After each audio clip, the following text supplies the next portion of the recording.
Hello everyone and welcome to Culinary Canvas, a podcast sponsored by Chef Middle East. I am your host, James Knight Pacheco, and today we're going to be discussing all things sustainability. We have an incredible panel for you today, experts in their field, and we're going to talk everything sustainability. So without further ado, all of those incredible guests are going to introduce themselves. First off, hi everyone, I'm Joanie Dalanez. I'm heading the marketing function at Chef Middle East for the region. Hi, I'm Kiri Chandler. Very excited to be here. I'm a Canadian Kiwi. Today I'm representing Food Made Good. We're a global certification program with the Sustainable Restaurant Association. Thanks so much for having me. thank you. Hi everyone, I am Constance Maillard de la Morandais. I'm the Director of Sustainability at Accor for the Middle East and Africa. Hello everyone, my name is Mohamed Maki and I'm the Area Sales Manager, Middle East Africa Turkey for Les Vergers Boiron, which for those who don't know is the leading company worldwide in fruit-based solutions.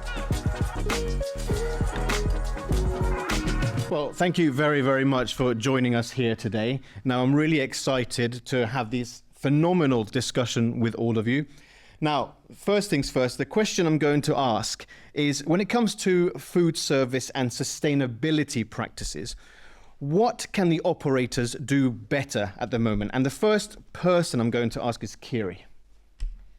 Well, what can they do better? What a big question. The thing is that everybody is approaching it a different way because their understanding of what sustainability is varies widely. I think that's probably one of our first challenges.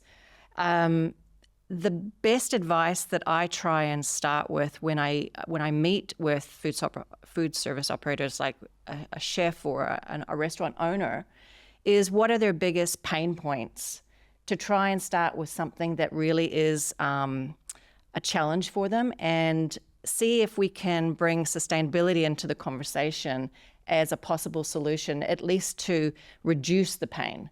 So it's both an education process and also starting with where they are, because every operator has different priorities. They have a different culture.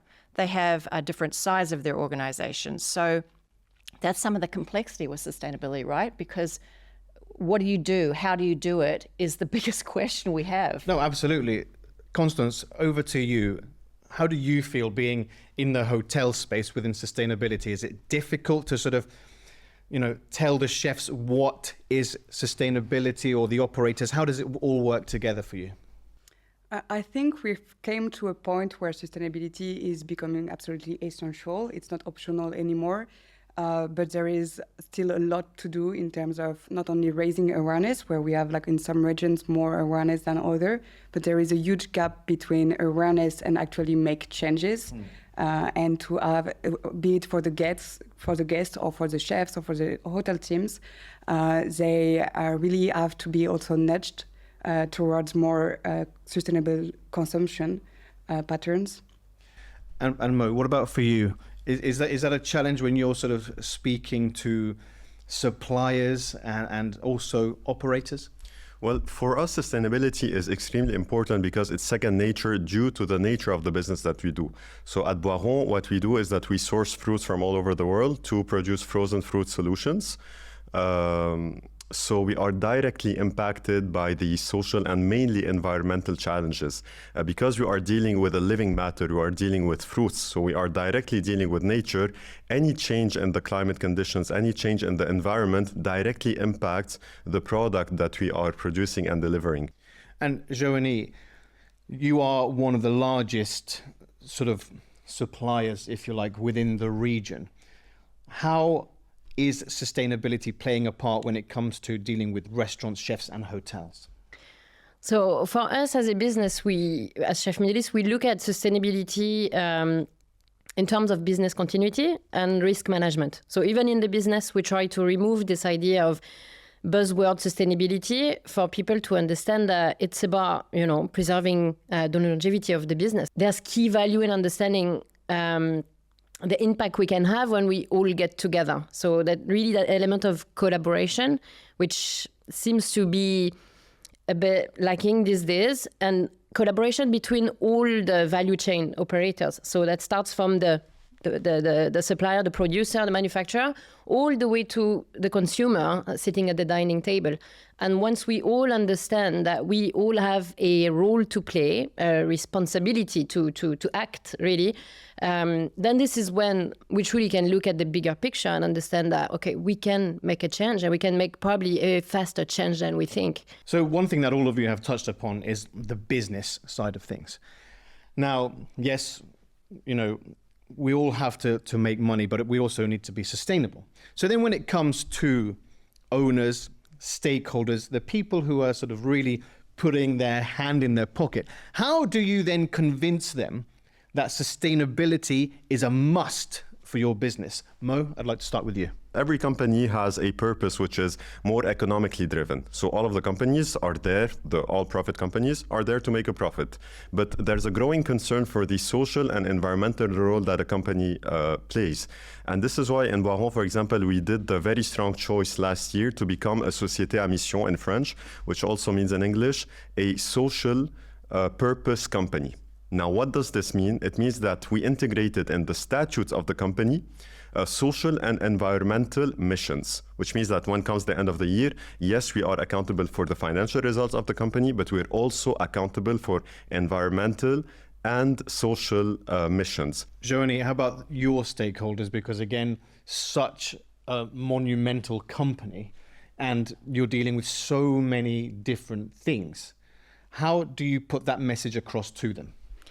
So internally, first, like I said, it's really about making people understand that the business itself might be at risk if we don't do something, and do something very quickly. Obviously, I join completely what Mo is talking about, to make sure that people act as first raising awareness, making sure that the understanding is fully aligned for everyone. Look, for an example, we started, about 2 years ago to start planting seeds, ideas, start talking about sustainability in the business. And we realized we're like probably talking Chinese, because people, it was not ringing a bell for many people. There are some, maybe younger generations that are just very much into it, want to do something, understand they have a contribution to make. But what we realize is that internally, if our own people are not clear on what it is we're trying to do, then how are we going to drive anything, outwards? So the idea was to find a way to get everyone on the same page when it comes to why we want to talk about sustainability and why we want to start adopting practices for the business that are more sustainable. It was for people to understand what is climate change, what does it mean, how does it impact us, and what is our impact on the environment. So we drove that huge campaign of the climate fresque in the business. It wasn't an easy one, but the climate fresque is just the kind of training or the engagement session where you make people, it's a whole gamification process where you make people play with cards that are just cause and consequences of climate change on the environment, on businesses, on corporate entities and all. And we didn't know quite well how this going to be received by the people, but we decided to give that to every single employee in the business. So we're talking about above 500 people on 3-4 markets. It took us about 4 months to deploy the entire fresque, but we managed to do it. And we actually got very, very good engagement and very good feedback, because people started understanding much better what does it mean and why we have a responsibility to do something about it, whether in our professional or personal lives. But Kiri, for you, what have been the challenges when you've been sort of speaking to different stakeholders with different companies? I think everybody, brought up the relevant points in terms of opportunities. With every challenge, there's an opportunity. And in our hospitality industry, chefs, we're innovative people. So we love a challenge. And if we can have an opportunity to create something that is different, that stands out, that we're perhaps even known for, that could be a great path to creating some change. I mean, listen, change is hard. Any change is hard. So the mindset is important. The support of the leadership is important. The education component at the ground level is important. All these pieces need to come together, as well as an industry-wide accountability. But what I would love to see is just more cohesion and more collaboration, I guess, within our industry instead of these fragmented, independent sort of efforts. So if you were leading this collaboration, what would be the thing that you would implement first of all? Let's say theoretically, everybody got on board. Yep. What would be the things, top 3 things that you would implement first for everybody to make that dramatic impact? I think if we're just talking the UAE, you have to align with national strategy. Those are the low-hanging fruits, and that includes food waste. We talk about it all the time in our echo chambers, but sometimes you realize that people don't understand how much food is wasted. We talk about other things that the government is very keen on, like the reduction of plastic, particularly single-use. And I also think there's a piece around creating a healthier hospitality industry in terms of our community, in terms of our way of working. Going back to a conversation I had previously, you have all those practices when it comes to sustainability. But as you said, Joni, I think the human sustainability is also a massive, massive factor that has to play into that. So what I mean by that is that 10, 15 years ago, when as a young sort of chef working in a 2-star Michelin restaurant, they started telling us to have on our sections 3 different bins. One for food, one for plastic, one for this, so on and so forth. And all of us, it was driving us crazy. And you can imagine you're doing 100 covers at that level, but you have to segregate the waste. And then we had an officer who was a chef. He was a sustainability officer who was like the police. So he would just check the bins. And if it was wrong, like it was full on. But I thought it was incredible. At the time, disgusting, because we were just focusing on the food, and being artists. But actually, it made absolute sense. But then that sort of puts me into the space of when it comes to the integration of these sustainability practices, I really want to get deep into that. Constance, let me know what you guys are doing first to make sure you've already put the message out there, but what are those hotels doing to actually physically get everything done? Yes, this is also a big challenge that we have, and but we have so we have all the objectives that Accor are setting in terms of reducing food waste, increasing the share of vegetarian options in the menus, local and seasonal food sourcing, and we can set big objectives. But then when it comes to the implementation, it's a combination of best practices that are already happening on the ground. And benefiting from what the hotel are already doing good. And this is one of our, the thing that we can do as a group when we have that many hotels is that we can help them sharing these best practices. And tell me about those best practices. So give us a couple of examples so I sort of understand a bit more. So we have some chefs that are reusing trimmings and scraps from food, to integrate them in finger foods for the coffee breaks, for instance. And they would take banana, overripe banana to make some dessert or these kind of things. Or we had a big challenge, which was actually very interesting because from a headquarters standpoint, we've just seen all these big food waste figures somewhere in Africa. And I was thinking that it was an error or some mistake, but actually it was coconut shells. Because the weight of the coconut shells are actually kind of heavy.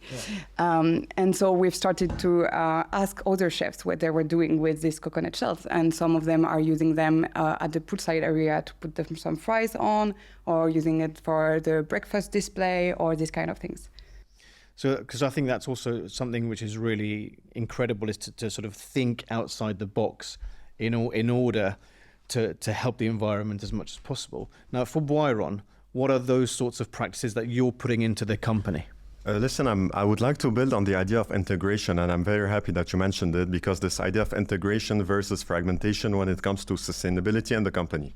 So we all have our daily objectives when it comes to the operating a business, and then comes sustainability as this thing that is, above all of our heads. We don't know what to do with it. We don't know where to put it. So in some companies, they would put CSR initiatives with marketing. In some companies, they would put it with quality. In some companies, they would put it with human resources. But there's also this question mark as to who should be taking care of sustainability.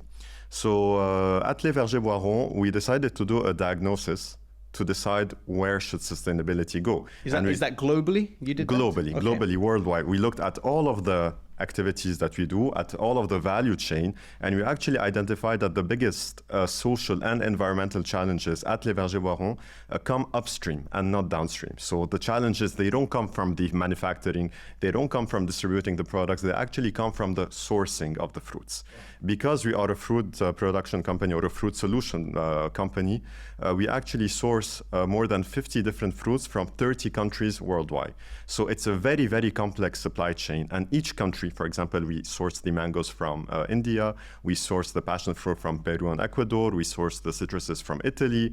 So in each country, there's a different set of challenges. So this is why we decided to create a department that is called Fruit Supply Chain and Sustainability Commitments. So I think this gives us a very unique position because we decided to put sustainability where the challenges are.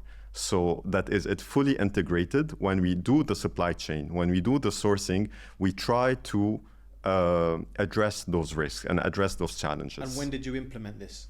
It's very recent, actually. It's quite recent. We created the department a few years back, and it's led by a wonderful lady called Christine.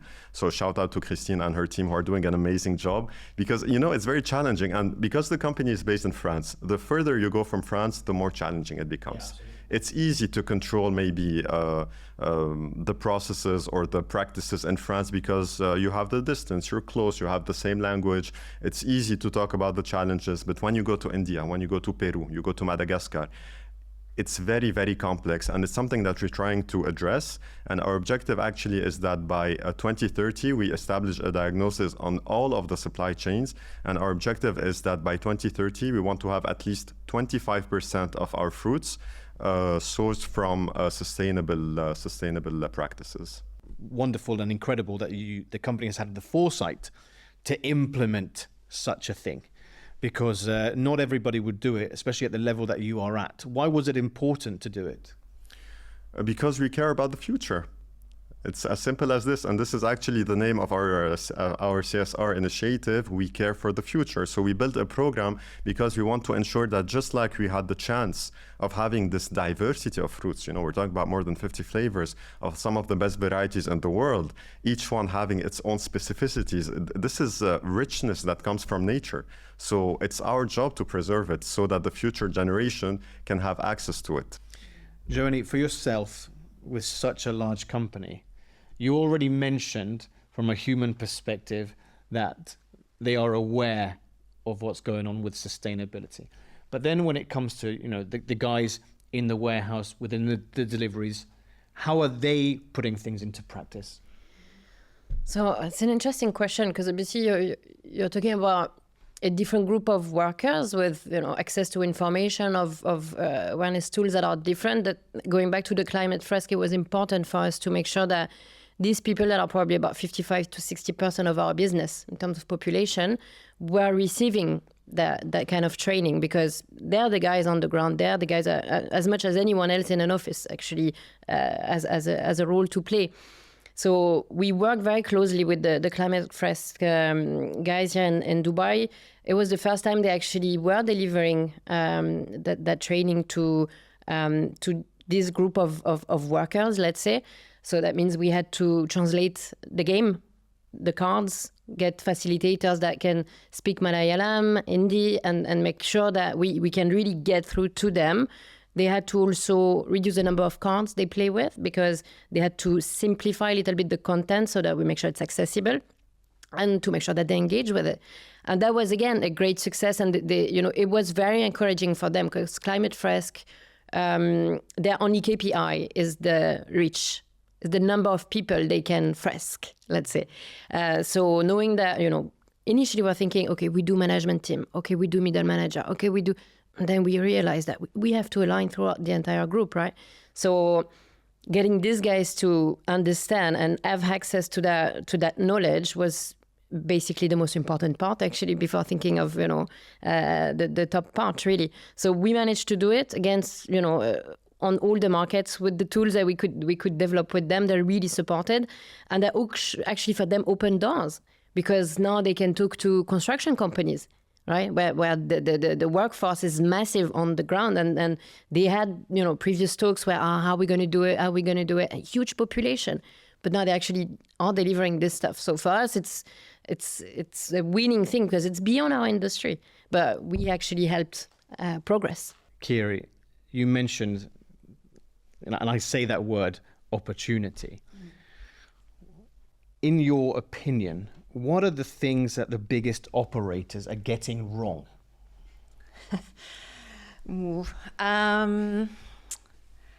They don't have the time. I think time. I think that's a great answer. They don't have the time or attention span. It's not a priority. There's so much knowledge out there. There's so much information out there of how to reduce food waste. You only have to YouTube, Google it. There's so much information. Maybe that's part of the problem. There's too much information. Where do we go to get good information? So it's not the information that's the problem. It's the motivation, which comes probably driven from mostly an economic perspective. So that's why we have to have so many different players having the same conversation at multiple sides, because if we have this growing conversation, then it becomes more of a norm. So it should be a norm that every restaurant sends their used cooking oil to a certified used cooking oil supplier, so it can be, disposed of properly and refined into something else. That should be basic. It should be the norm that we segregate food waste and look at, what is actually the biggest waste we have? Oh, it's tomato peels. Oh, what can we do with that? How can we reduce our costs? So is it the pain point of cost that we need to go in with, or is it the pain point of not being able to retain staff? Is that their pain point? But in all cases, it's not a lack of information out there. There's so much information and examples. And we constantly produce more case studies, for instance, at Sustainable Restaurant Association, so that we can show this is how this company actually did it. We're not just talking about some theoretical model that would be a great idea for you to implement. These are the restaurant groups, the restaurants, the Michelin star restaurants, the food trucks, the catering companies that have done this. This could be a really philosophical conversation, because our whole economic value system is a little bit screwed up. We don't have an innate connection with nature. We've lost that connection of where this food comes from. I think that's one of our problems. And we are in such a growth pattern and consumption pattern that we just don't realize that everything that we're producing is directly connected to an environment which we're just decimating and not looking after. So we're not in a sort of regenerative mindset, I would say. I agree with you. So Mo, I'm going to throw this over to you. Your company is obviously making millions of liters of the beautiful product that you have. Along with that comes a large amount of waste per se, like the coconut, for example. How are you tackling this globally? It's something that we're addressing, and it's very different for each fruit because the process of producing is different for each fruit. Sometimes you have more waste, sometimes you have less waste. Now, if we take the example of fruits that have stone inside, so here we're talking about apricot, peaches, for example. One thing, you have to be creative. You have to be creative to know what to do with this waste. So when it comes to the stone fruit, we actually transform them into gravel that are used for gardening.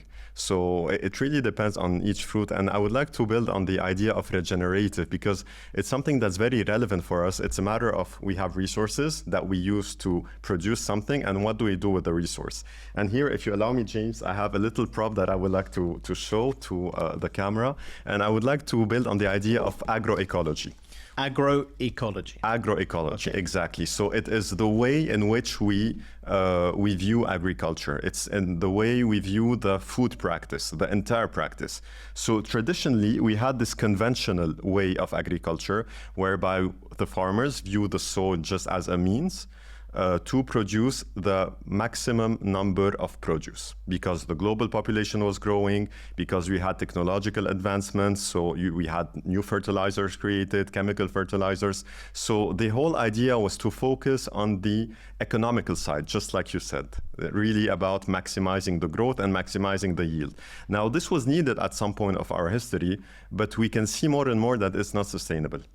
You know, for example, James, for the past 5 years, we haven't had a normal climate year in France, for example. For 5 years. In the past 5 years, there has always been something different.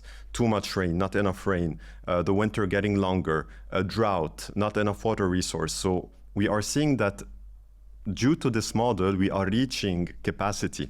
So this model is not sustainable anymore. We have to do something about it, which goes back to the sense of urgency. Well, it's a very dangerous place to be, isn't it? Absolutely, absolutely. And we know that each year we are maximizing the resources that we have earlier and earlier as we go during the year. So this is why you are moving from this conventional model to a new model that is agroecology. And this is something that we decided to do at Boiron. Although it comes with a lot of challenges, we believe that it's the only way forward. We all know that the group you're involved with, Accor, is a giant, to put it politely. Now, when it comes to food waste implementation, what are those practices that the executive chefs or the F&B director or anyone is doing within those hotels? So I liked what Kerry said on the fact that they are already doing a lot about like reducing the food waste and everything, and we have already a lot of resources on how to reduce the food waste. I think the missing part sometimes is just the first step is cultivate knowledge on where your food waste is actually coming from. And we can have like raw figures at the group level or at the Middle East level or the country level, but what is more important to analyze is actually at a hotel level, to understand exactly when do you waste, what type of food do you waste more, and to actually improve all of that to reduce the food waste at the end. So hotels that are doing very well, we've learned a lot about the Ramadan period because we've launched the first big measurement campaign in order to cultivate knowledge on where the food waste is actually coming from. And we had some hotel in Saudi Arabia, for instance, in Makkah, where they've actually done a very precise forecasting on the number of covers they will have and real-time adjustment to make sure that they don't over-prepare it, because they've understood very fast that a lot of the food waste is actually coming from the food preparation. To adjust quantities and not that much on the guest leftovers. So just understanding where the food waste is coming from help them actually implement the right strategies. And we cannot have like a global strategy for food waste because it needs really to be tailor-made depending on the type of guest you have, the period of the year, and the type of hotel you are. Like we have, as you said, we are a giant, so we have brands from economic to ultra-luxury. And the consumption patterns are not the same. And your customer base, are they also very much aware that Accor, is a sustainable company? Do they want to put those practices in place, do you think? There is a big frustration from some hotels that are doing a lot in terms of sustainability, but they don't feel that the guest can see it, because it's a lot happening in the background. When you measure your food waste, the guest cannot really see that. When you measure your energy consumption and you're trying to reduce the, water energy consumption or all of this, it's not something that is always visible from the guest. There is some ways, and actually hotel loved this experiment that we've done for the COP last year of labeling the menus, where we've put the carbon footprint of the dishes on the menus. And one of the feedback, which was interesting because we had a lot of different feedbacks on different aspects, but one that surprised me was that they were happy, the hotel teams were happy that they can showcase to the guests that they are doing something in terms of sustainability. So that's a direct impact. Yeah. Amazing. And it was so interesting to see that the big knowledge curve within the kitchen as well, with people understanding where the carbon footprint of the food is actually coming from. Now, Kiri, what I wanted to ask you is also, when it comes to global practices that you know of sustainability, how can we then put them into practice right here in the UAE? It's not that we're so different. I think. I often get that question, your certification program, it's, funded by a network of mostly UK operators and so forth. Well, now, okay, that used to be kind of a valid feedback, but now we're in over 33 countries and it's a global certification program. So the implementations and practices are, again, more similar than they are different. How strict are you then when it comes to, so say I want to be certified, what are the steps required in order to get that certification? It's really easy. You cover sort of a really holistic 360-degree overview. So it's not just one thing, the environment or society or how you're sourcing. You have to be holistic to cover all different sizes and types of business for a start. But really, it comes down to most of your footprint being through sourcing.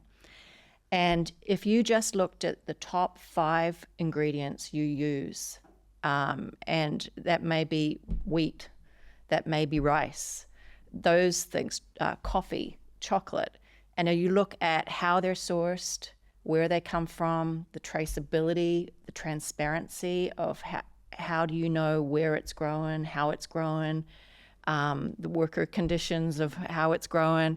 Those are your biggest threats to sustainability. Look, the interesting thing with that is that talking to a lot of different chefs, especially the sort of European chefs, they say our job as chefs start when the farmer's job is done.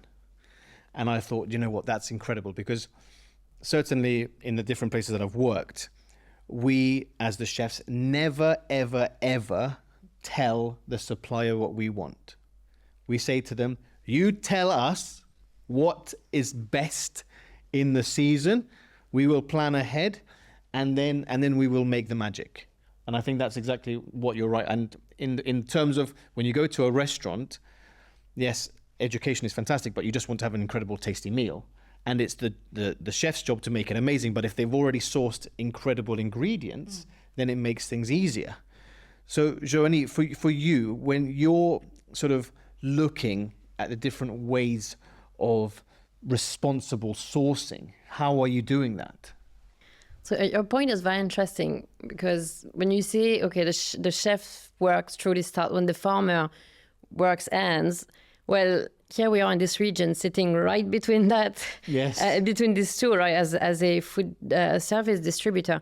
Because you got to get the products from place A to place B, and that's from the farmer, God knows where in the world, into your kitchen in Dubai, right? It's very tricky. And our ability to be, as innovative or as spontaneous, I guess, in the way to say, well, I've got fantastic asparagus, is the season and everything. This means risk for our business. This means expiry exposure. This means food waste and loss risk for the business. So how to anticipate customers' needs depending on the seasonality of a specific ingredient in every part of the world to bring it to a chef. This is a very complex thing to do.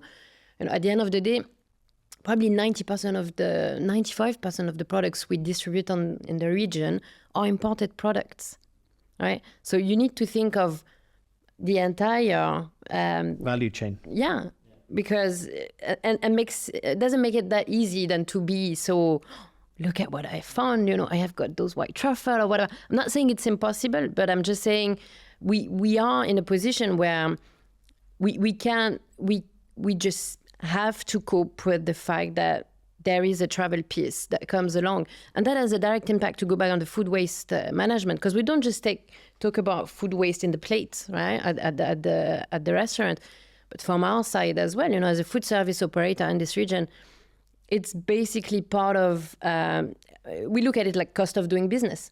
There is a percentage that is benchmarked, against global standards that says X% is acceptable for a food service operator to have food waste. It's part of, it's part of the it's part of the business we're in, right? But okay, so now it's like, how do we look at this differently to understand that the percentages as such, fine, probably haven't changed for the past, decade or more. And what do we do about this? Because there are opportunities to, indeed, it might be a loss, a revenue loss for the business, but it doesn't mean it has to be a waste or a loss in terms of food. So how do we strengthen our processes so that we anticipate better that expiry date, so that we can do more food donations, so that we can, do a lot more on making sure that it is of the benefit of someone somewhere, even if it's not our benefit, because anyway we know it's money that's lost, right? But at least it goes and it has another purpose. Yeah, but it's very scary. I mean, just to put it into context and into data, if you're importing 600 tons of a product, and 3 or 4% is waste, that's massive. So the acceptable rate will be about 0.5%. Yeah. Which still remains like serious numbers. It's huge. So again, we can accept that as part of the, on the P&L. But should we accept that we have to go dump it, because it's already reached expiry, and to having to waste? Mo, you mentioned earlier about responsible sourcing and that your company is taking steps to ensure that they're being as responsible as possible. Yes. I want to know the challenges. It's all about striking the right balance between quality and sustainability, right? Because we have a promise to our users. The promise is to give them the best of fruit. Our promise is to source the best varieties of fruit there is available. Today, we source 10% of our fruit in France, and our aim is to increase this number to 15% by 2030. Now, when it doesn't make sense, we will not source in France. For example, if I tell you, James, that we're going to source, I don't know, pineapples from France, you'll tell me, are you sure it's a good quality pineapple? Does it have the right properties that we want? Does it have the right taste profile that we want? Is it good on a pizza? No. Is it good on pizza, right? Yeah. Oh, Yeah. I hope Italians are listening to this. We'll talk about that later. Yes. So I believe it's very important to respect, the way nature is made. So this is why, again, I said it earlier, we source from 30 different countries because it is relevant. It is relevant because you need to have specific climatic conditions for a fruit to grow. You cannot grow everything. It would be ideal to have everything around the factory, but that's not the way it is. So it creates a very complex situation, but we are trying as much as possible to reduce the mileage upstream when it comes to sourcing the fruits. Constance, for you as a company, is it important to be sustainably certified? So we have certification that are really relevant for the way that the hotel are operating. So once they are already in operations, and we are working globally with Green Key and Green Globe, which provides a framework to implement all the sustainability initiatives and are really relevant to our sustainability strategy as well. Is it difficult to go through those things from a hotel level, I could imagine? The hotel, at Accor, they are not starting from anywhere, because we had an internal program beforehand back in 2016, which was called Planet 21. But the problem with this kind of certification is that it's internal, self-declared, and we needed some third-party validation and to bring some more transparency and credibility on the market.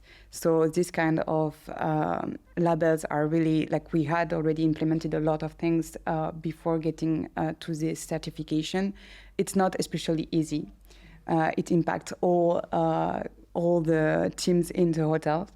It can be a matter change. So since you can start the certification process at some point, and then it will take, for some hotels, 6 to 9 months to get ready for having this external audit and to get certified after that. And it's well done in the sense that year after year, you have to reach more criteria. So it's not just standing situation, you got the certification and then done. It's a continuous progress and continuous improvement. Then you have eco-certification for the building itself, so that comes before. In terms of energy consumption, water consumption, which are it's also good certification to make sure that your building will also be resilient and adapted to all the climate change that is coming. And then you have like all the certification for the suppliers, in which like you have plenty of certification. And I would say that for some aspects, like for example, when we source coffee or tea, then fair trade or rainforest are the kind of certification we need the hotel to use. But it's a starting point. It's not a guarantee that we are like 100% perfect on sustainability. They are like taking some criteria into account, but not all the criteria to be like perfectly environmental. So it's a starting point, but only a starting point, I would say. You know what's really interesting is that I'm just starting to understand about the certifications when it comes to sustainability. And what's shocking to me, being a chef, is that, you know, you have Michelin and 50 best, go below, and things like this. Great, no disrespect. But the sustainable impact and being, you know, certified in this realm is incredibly important. And it should be something which, on a global level, should be, you know, celebrated, I feel, right? Because to get to what you just mentioned is a phenomenal amount of work. And it involves everybody, right? It's not just one person. Kiri, what else can we do to be more certified and to also sing the praises of all of these incredible organizations and people behind it? People that work in this domain all the time, there can be a tendency to feel like, oh my God, we're over-reporting. We're spending so much time filling out audits and things like this. Yeah. Part of that pushes, you know, a lot of new regulatory compliance, especially in Europe. And so because we're not an isolated bubble here in the UAE, we have to comply with lots of other things, you know, like data privacy, for instance. So these things are coming here. If we think that we can get away with not doing it here, we're mistaken. But I think when you're talking about certifications, you have to use it, as Constance said, like a starting point. It's not a compliance mindset. It's actually a business improvement tool. This gives you so much information about how everything is going and where your weak points are and what opportunities you have to improve on a constant, continuous basis, because our business environment is not standing still, nor will it. Especially here in this region. Yeah, it's growing at an enormous pace. How do we remain competitive? We're on top of the pile now, but will we always be? Do we? How do we make ourselves relevant for the long term and not just this decade? But was it a big deal then when we held COP28 here? It was a huge big deal to highlight what we can do. We always do things amazingly well, Expo. But then what happens after that? Everybody's suddenly got green on their mind, and then after COP's finished and the event season of our winter is finished, we've forgotten about it. It's not a big deal anymore. No one's talking about it. We have Baku happening now, but that's to a much smaller degree, and there's a lot of world leaders that haven't gone there. So how can we keep this conversation and momentum going? It's not just a sort of flash in the pan, trendy thing. It's going to be influential and relevant. It is relevant for business now. As a group, do you think that it has to be legislation in order to ensure that this moves forward to, you know, for all businesses? Joanie? There's an element, compliance can help drive progress, and I don't think we should ignore that. We need some kind of regulatory framework that helps us and helps push things forward. We'd like to see people do it without having to do it, but is that really what's going to happen?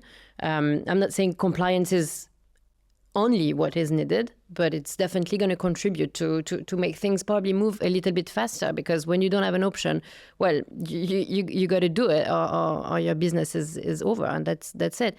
And we know that in this region, in this country at least, when the government says this is happening, this has to happen, the whole country just flips around and just change and you know, make the efforts they need to make it happen. So yeah, I do think that compliance is something that would help, but we also need to get people in different mindset that they do things because they understand the consequences of keep doing what they're doing today without any change to it. Mo, your thoughts? Compliant is definitely a piece of the puzzle for sure, but I also believe that customers at the end of the day have a lot of power. I believe that when customers voice certain concerns, specifically related to sustainability, the companies are obliged to answer to those questions, you know. So this is why we see more and more traceability. People want to know that when they purchase something, in which conditions it was made. Was it a fair trade? Did anyone get hurt in the process? Was environment respected? Was the worker respected? And I believe that the companies that provide those solutions to the clients, or who provide the answers to the clients, are the ones that are succeeding. You know, the other thing that's quite funny that just popped into my head is that as restaurants, whether you're kind of doing street food or you're 3-star Michelin, especially here, you have Dubai municipality and all the municipalities, right? And you get inspected, every quarter. And I was thinking, why are we not doing the same for sustainability? Because it's such a big thing, right? And you can get graded, and we call it the shame label, where on the front. But actually, it's also, I agree with what you're saying, because when it comes to a business point of view, you're just growing, and then everybody's invested in the whole thing. But the other thing that I wanted to sort of get from all of you is the actual meaning of sustainability, because we have so many different terms and topics. From your own point of view, what would you define as sustainability, Joanne? Yeah, so for me, it's really how do we make sure that everything becomes more durable from what we do, from how we act, and from what we think things should be tomorrow, and how we continue to improve, enhance what we are doing with that element of sustainability. Because Kerry is right, sustainability or certifications and all these frameworks, it's not anything different than what we're doing today. It's just being enhanced with that layer of how we think about tomorrow. Well, it's definitely about caring for the future. It's about making sure that the resources that we have today are going to be there tomorrow for future generations to come, because we're not the first generation to come to this world. There has been generations before, and I like the idea of legacy because it's all about legacy. It's about having limited resources. In our case, it comes to environment. It goes down to available trees for fruit production. How do we make sure that future generations in the future, this is still available? So I really think the idea of collaboration is very important to ensure sustainability. I believe a lot in enabling the entire ecosystem into working together so that we put into practices and best practices to ensure this viability on the long run. Constance, what are your thoughts? I really like the question because I think sustainability is really overused and it shows how much people are just putting something different between sustainability. We have been approached by a number of suppliers claiming to be sustainable because they are biodegradable, but not even home compostable. So it can be even worse in some cases. And I think it's all about being honest on where we are in this journey. So our vision of sustainability at Accor would be to maximize the positive impact and minimize the negative impact on the planet. We want to contribute more to the planet and its people than what we take from them. So it means operating within planetary boundaries. But at the end, if we want to be very specific, it's to try to do the best and being honest on where we are. Kiri. I just think that maybe this word sustainability, I don't know. A chef said to me once, we just need to stop using this word sustainability and market it as something else. Or whatever it's marketed as. It's just... Typical chefs. Yeah. To me, it sort of comes down to common sense. Why would you ruin something that's giving you something back? Why would you deplete the goose that laid the golden egg? This sort of thing. Now, common sense isn't common. But it's just not only the morally right thing to do, it's the right thing to do. It's just you know, if you've got a business background, it's the right thing to do. If you're a tree hugger, it's the right thing to do. If you're just focused on profit, it's still the right thing to do. I totally agree and understand, and I think where the gap is has to 100% start from schools. So I spent some time in Scandinavia, and in Scandinavia, I'm talking all the Scandinavian countries, sustainability is like the number one subject, right? To the point that everybody, it's not even a thing. It's just the norm, right? It's not even like everyone is doing it. Number one, so I think the coalition there is really, really big.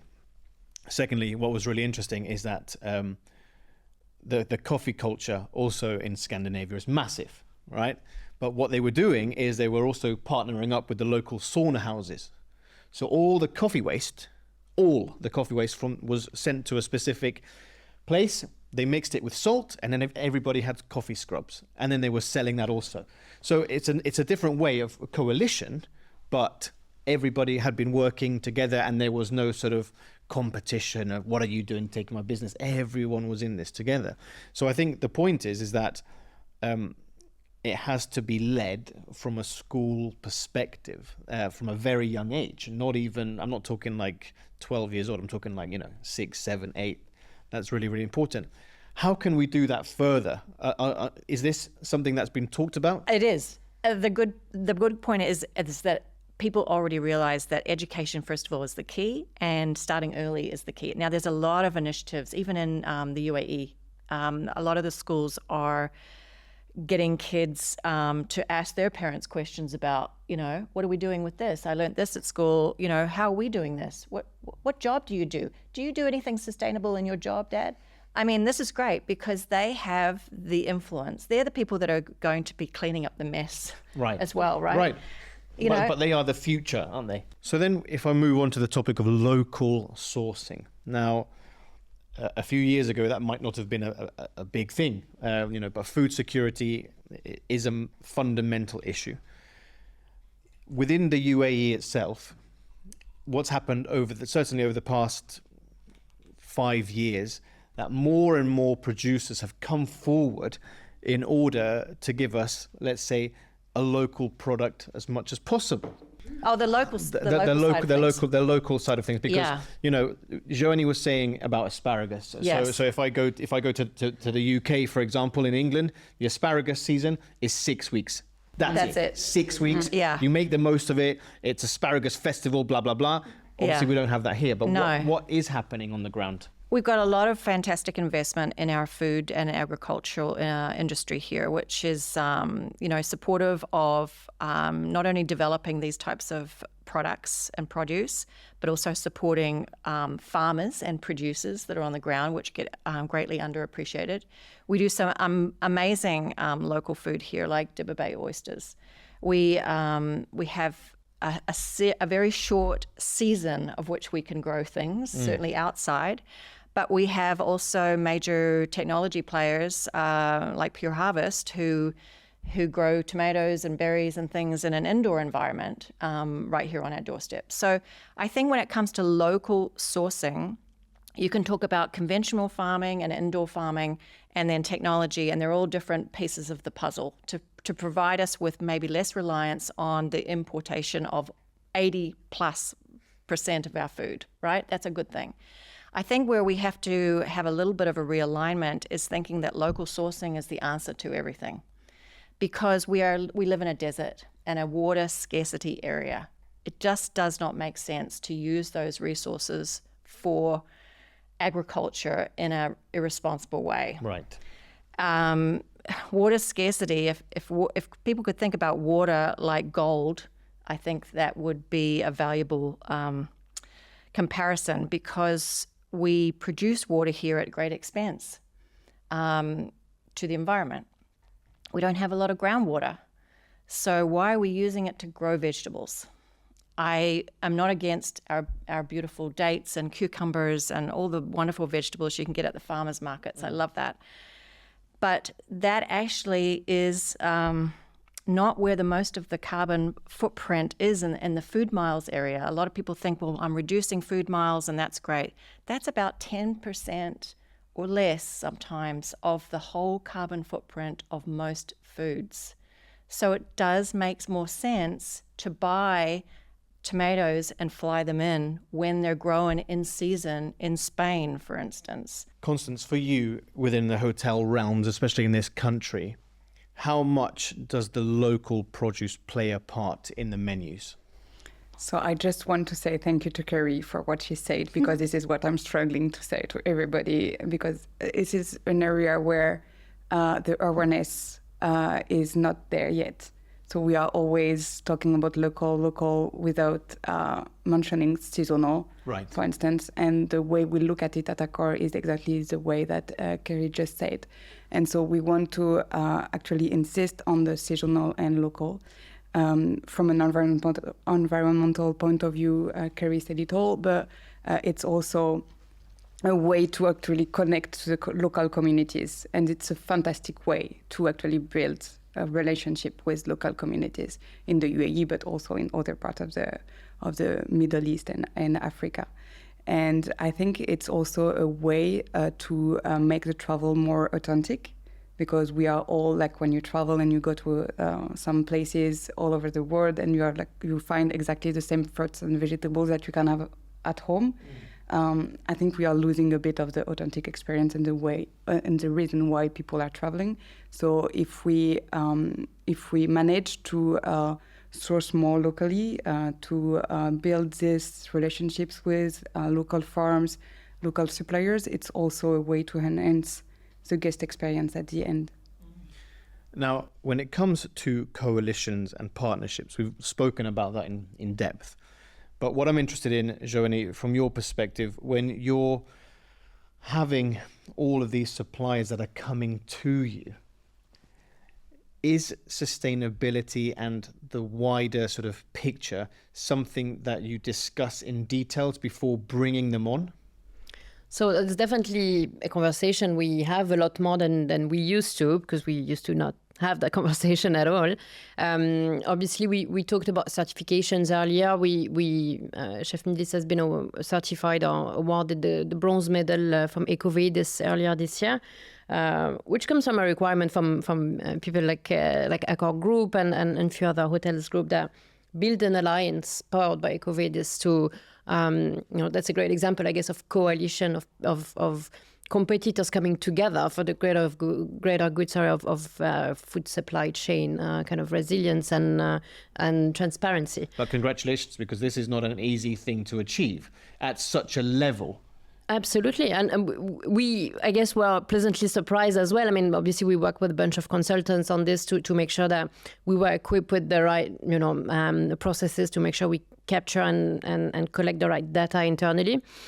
And this comes with commitments, of course. And part of it is ensuring that we strengthen our supplier conduct, code of conduct, so that we make sure we do, cross-check that, child labor, use of soy, palm oil, and all these kind of things are kind of being monitored and cross-checked that indeed their vision is aligned with our vision when it comes to sustainability. Now, I'm not telling you that every brand we're onboarding is, has the best credentials ever, because that wouldn't be realistic or true. But we definitely, also in the way we communicate, so it's more from a marketing standpoint as well, we are committed through Ecovedis and realizing that this is what makes sense because this is market requirement. We need to practice more of responsible marketing. So that means if I have a list of 10 brands tomorrow I need to promote and push, I'm definitely going to look at first the brands that are exclusive, obviously, from a business standpoint, but also which are the ones that have a real credibility and story to tell when it comes to sustainability. Because I owe it to my customers to push these products ahead, because they want to see more of that, and because that's something that we think makes sense. Because obviously that adds a layer of preference, I guess, when it comes to working with these people and to making sure that we make them shine on the market because of having those credentials that some others probably don't have. Now, if you were going to onboard a new farmer or a new grower, what are the steps you need to take in order for them to be able to be on board with you? Oh, we would have a very long list of criteria to meet, definitely. We would look at the quality of the fruit that they can produce. This is absolutely key. We want to make sure that we select the right variety, that we have the right quality, that the fruit is harvested at the right level of ripeness. So it's actually very different for each country and for each fruit. But for sure, we are known for our absolutely high quality, and this comes from the selection criteria of the fruit. So this is one of the things. One of the sort of final questions I wanted to ask all of you are about future trends within sustainability. So, Kiri, no pressure. What are your thoughts, or what would you like to see for future trends when it comes to sustainability practices? Look, I would just like it to be more integrated into business in general, not only in the hospitality industry. I think that if we can see the powerful role that business plays, it arguably has the greatest resources to make these changes that we need. So we do not want to rely on governments or NGOs or even civil society to be the one only player to push this in the right direction. Constance? I like to see sustainability a bit like digital was like 10 years ago. And just to answer to Carrie on the sustainability of my own job. Thank you for She's already worked. Yeah. We still have head of digital in major groups. And it's a big transformation that happened and disrupt the entire market 10 years ago when it comes to digital. Sustainability is a new disruption, I think, and it will be progressively integrated in all departments, but we will still need people with all the knowledge to have the right direction as well. When we were talking about awareness, I think there is a lot to do, not only to raise awareness, but to make sure that people have the right order of magnitudes, because awareness is not about like knowing about recycling and I think there is a lot of misconceptions in all of this. So there is like a lot to do in this area as well. So I think, more integration in all teams at every level of the companies, government, and on the ground. Mo, from your side, future trends of sustainability? I'd like to see more optimism when it comes to sustainability, because so often we have a speech of catastrophe when it comes to sustainability. You know, we feel like when people talk about climate change, like, oh, the world is going to end tomorrow. We don't have resources. Temperatures are rising. We're all going to die. So this gives a climate of, catastrophe. Anxiety, exactly. Maybe it's important to have it, or it was important to have it at some point to raise the awareness. But I think that now that we're at a time where we need to turn the intentions into actions, when we've established the diagnosis, I think everyone is now aware of the climate condition, of the climate change. It's time to take action. I would like to see more optimism, to believe that yes, the future is going to be bright. We have all of the means. We need to put the means. We need to put the right roadmaps, the right resources, and to actually turn the situation around and make the future better. I love that. That's good. That's really good. Joanie, future trends. To me, collective action is truly what's the key of what the future, not even the trend, what the future should hold, and how we can have a more meaningful impact. How do we all get together? How do we understand that we all run businesses, but we are to get together, collect our thoughts, have this kind of, this dialogue is not happening for no reason. It's just to start the conversation, understand that we're all from different, we all bring a different point of view, we have different perspective, we all are part of the value chain at the end of the day. And having more exchange of minds and having more discussions that we translate into actions, I think should be the way forward to really make an impact, make a difference. So, ladies and gent, it's been a really riveting conversation, and I've certainly learnt a huge amount from each and every one of you. Now, if our listeners or people who are watching would like to find out more, where can they find you on social media? So, Joni? Of course. So you can find us on social media, Instagram mainly, and LinkedIn, Chef Middle East Official. We have a program that is called Plate of Purpose. So this is our initiative as Chef Middle East to basically talk about all sustainability related challenges, issues, topics, ranging from recycling programs to climate risk or EcoVadis certifications, just something that we use as a medium to communicate to people, all things sustainability related, basically. And what we aim at doing with this is to share the knowledge, to share our journey. That's amazing. And Kerry, where can we find you? Sustainable Restaurant Association has a very resource-rich website. They're on LinkedIn. Food Made Good is on Instagram and Facebook, I think. Myself, I'm on all those platforms. Through the spelling of my name, I'm pretty easy to find. So We'll put everything in the show notes. Constance, for you? Yeah, for our core, all about sustainability is actually released in the extra financial statement, so that are like publicly available, of course. We've released the first impact report this year or last year with all kind of information. If you want to reach out more personally, I have also my LinkedIn with my full name, so quite easy. Okay, so we'll get that sorted. Alma, for you? Well, you can find us at Les Vergers Boiron on LinkedIn and Instagram. We're quite active, and we post about the products, the novelties, the tools that we have available for the chefs, and definitely the sustainability initiatives. And you can also find me on LinkedIn with my full name. This has been incredible. Just to hear so many different points of view, so many topics. Really, thank you very, very much for taking the time to be here. And so, ladies and gents, I know that you love the podcast, so make sure to follow, share, and subscribe. This has been Culinary Canvas by Chef Middle East. I've been your host, James Knight Pacheco. So till next time, see you then.